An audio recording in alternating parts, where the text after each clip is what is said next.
Hi po mga mami, tayo po magluluto ng merienda po ngayon. Ayan, tagalin mo natin mga kalat yan para malinis po. Bali, bumili po ako sa palengke po ng flour. Then, gagawin po natin itong merienda. Bali po yung harina po, yung flour po is 2 cup. Bali po naglagay po ako ng 1 cup na tubig sa flour. Then, imamasa po natin siya. Kasi gagawin po nating merienda. Para po mamaya. Mamasahin lang po siya. Pag po kulang yung tubig, pwede naman pong dagdagan ng tubig. And katulad po nito, kulang siya ng tubig. Kaya dagdagan po ng konti.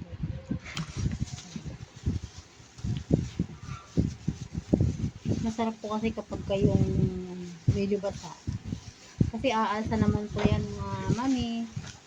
Ito lang po. Bali, mamasahin lang po siya ng ganyan.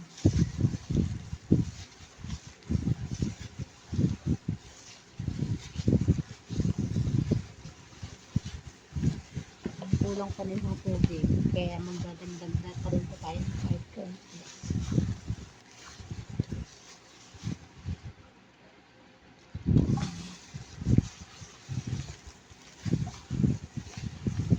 Ito mga mami, pag niluto ko, sigurado magugustuhan ng yung mga chikiting. Kasi ito po yung masarap siya. Nung bata pa ako dati, ganito po yung ginagawa ng nanay ko siya. Gumagawa po siya ng flour, tapos iluluto. Yun po ang ginagawa sa amin na pinapakain para po merienda. Minsan naglalako rin po kami ng mga bata pa po. Naalala ko pa nga nun eh. Pero ngayon ako na rin gumagawa, hindi na yung nanay ko kasi wala na po sa mundo. Ako na po yung gumagawa, tapos ako naman ang magpapakain sa aking mga anak. Hindi po yun mga mami, malapit na yan. Malapit na po siyang mamasa.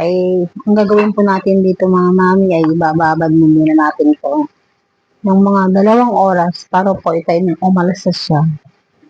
Bali, ang ginamit ko lang po dito ay 3 cup na flour, kalahating cup ng asukal.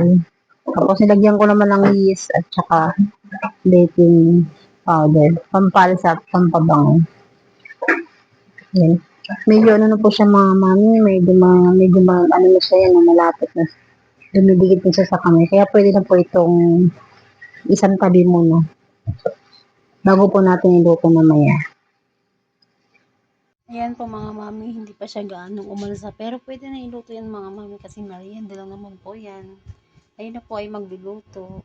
So, mga mami, nagsalang na po ako ng mantika at dito natin luluto ang ating merienda. Nanihin na po mga mami yung aking nilutong merienda. Yan. Hintayin lang po natin lumutang tapos pag lumutang na mami, yun ay merienda na. Pwede nang luto na po pag ganun lutang na siya. Ito po mga ka-followers, nakagawa naman po ako ng 13 na merienda. Ang tawag po kasi yan dito ay butche. Pero sa Ilocano ay takbol po yan sa Ilocano. Butche naman sa Tagalog. Please like and share my YouTube channel, Tiwid Recipe. Thank you for watching.